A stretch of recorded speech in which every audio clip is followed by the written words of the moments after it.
Hello, good evening everyone. So mga idol, welcome back na naman tayo sa ating YouTube channel, Bagong Pilipinas, Old Queen TV. So mga idol, kung kayo ay baguhan pa lang po sa aking YouTube channel, kayo po ay aking anyayahan, mag-subscribe po, paki-like at pakipindot ang notification bell para lagi tayong updated sa ating mga gagawing video tungkol sa mga sinaunang barya mga idol. Mga idol, ang ating topic ngayon tungkol sa 5 piso coins, no? Kung makikita po nyo mga idol, yung coins na to, September 21, 1972, no? Hanggang dated po niya mga idol ay 1982. So, bali dalawang klase itong mga idol na ginawa is 1975, ano? So, ito mga idol ay 1982, no? Ang bagong lipunan 5 piso coins. Mga idol, kung sasariwain natin, ito po yung larawan ni dating Pangulong Ferdinand A. Marcos po, no? So, kung makikita nyo mga idol, itong baryang ito, napakasariwa sa ating isipan, no? Na kung saan ay buhay pa rin po ang kanyang sariling barya. So mga idol, ang ating topic ngayon tungkol sa baryang ito, kung itong baryang ito ba ngayon ay mayroon na bang halaga sa online o sa mga bintahan po sa internasyonal. So yan po ang ating topic ngayon. So ulitin ko po mga idol, baka mayroon kayong ganitong uri ng barya at wag nating basta-basta ibenta mga idol dahil tumatagal po ay tumataas po ang kanyang halaga. Katulad po sa amin mga idol na bilang isang mga collectors ng mga barya, no? So iba't ibang uri ng barya mga idol na mayroon kaming nakukulikta. So hindi namin to mga idol basta-basta ibinibenta ang baryang ito kasi po ito yung kasaysayan ng mga barya nung sinaunang panahon. Baka mayroon kayong ganitong uri ng mga barya mga idol, no? Pangalawang gawa noong 1975 tapos sinundan po noong 1982, no? Ngayon mga idol ay bago tayo magpunta doon sa kanyang price sa halaga ng baryang ito ay nais ko pong batiin ang lahat ng mga taga-subaybay po sa aking YouTube channel, Bagong Pilipinas, Old Queen TV. So, ngayon mga idol ay punta na tayo doon sa topic sa baryang ito. No? Okay, ang baryang ito mga idol, start is 1982, Philippine Ferdinand A. Marcos po, Queens Bagong Lipunan, 5 piso po. So period po Philippines Republic 1946 dated. Ang year po niya mga idol ay nagsimula noong 1975 hanggat 1982. Itong baryang ito mga idol ay 1982 po ito ginawa. And higit sa lahat mga idol, ang value po na ay 5 piso. Composition po ay nickels.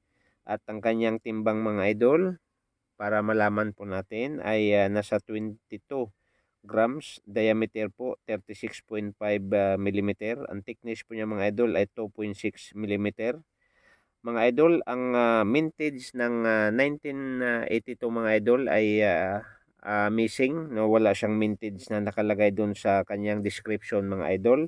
Pero ang 1975 mga idol ay nasa 20 million po. So ibig sabihin mga idol, itong bariyang ito dahil missing ang kanyang mintage, siguro mga idol mas mahal pa ito doon sa nakaraan ng 1975 dahil po walang description sa bariyang ito kung magkaano po o ilan pieces po ang ginawa sa bariyang ito, no? And higit sa lahat mga idol, ang bariyang ito, higit sa kaalaman ng lahat, ano, ay hindi po ito gawa ng Philippines, kundi mga idol ay gawa po ito ng men of Germany and Canada and United States of America. Para malaman po ng lahat, ano. So, bakang akala natin mga idol, itong baryang ito ay gawa sa atin, no? Linawin ko lang mga idol, meant, no? Managed Germany 1158 dated.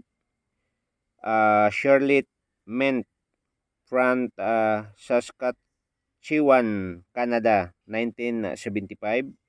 And the Franklin meant Wawa Penso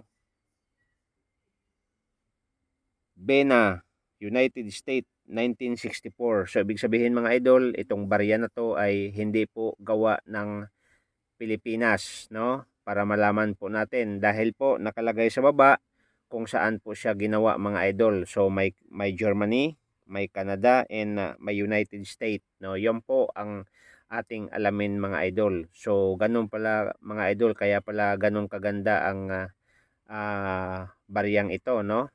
Okay, so parang tingnan mo mga idol, parang silver po siya, no? Dahil makintab po ang kanyang hugis ng baryang ito. Kung makikita nyo mga idol ay ang bagong lipunan po ang nakaguhit dyan. So higit sa kaalaman ng lahat, so punta na tayo doon sa kanyang value, no?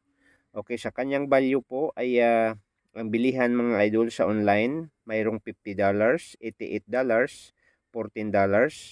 Yan po ang bilihan po sa online po nito, no? Sa bintahan po sa mga coins collector, no? So ang lahat po na taga-subaybay sa aking YouTube channel, thank you so much po sa lahat ng nanonood at suportahan natin ang ating sariling barya na nawawala na po ngayon sa ating circulation mga idol.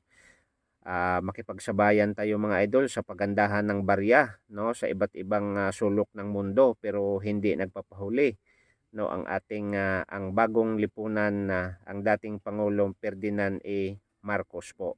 So i-like nyo mga idol at paki-subscribe na rin sa ating YouTube channel Bagong Pilipinas Old Queen TV. So ulitin ko mga idol, ang presyo sa Philippine money nito mga idol, mayroong 1,000, may 425, may 400 pesos po ang halaga nito at mayroong 2,646 depende po sa klase sa ating barya at mayroon din pong 4,752 po sa Philippine money. So ibig sabihin mga idol, tumataas po ang value ng bariyang ito, no? Dahil ang 1975 mayroon na pong 22,000, mayroong 10,000, 5,000 ang price po noon mga idol, no?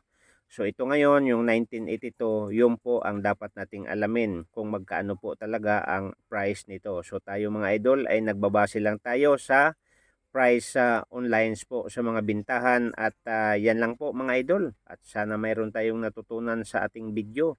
At ulitin ko, huwag kalimutan na mag-like. Isang subscribe lang mga idol ang kailangan natin, no? So maraming salamat sa lahat ng mga taga-subaybay sa aking YouTube channel Bagong Pilipinas, Old Queen TV. See you the next video mga idol, abangan ninyo.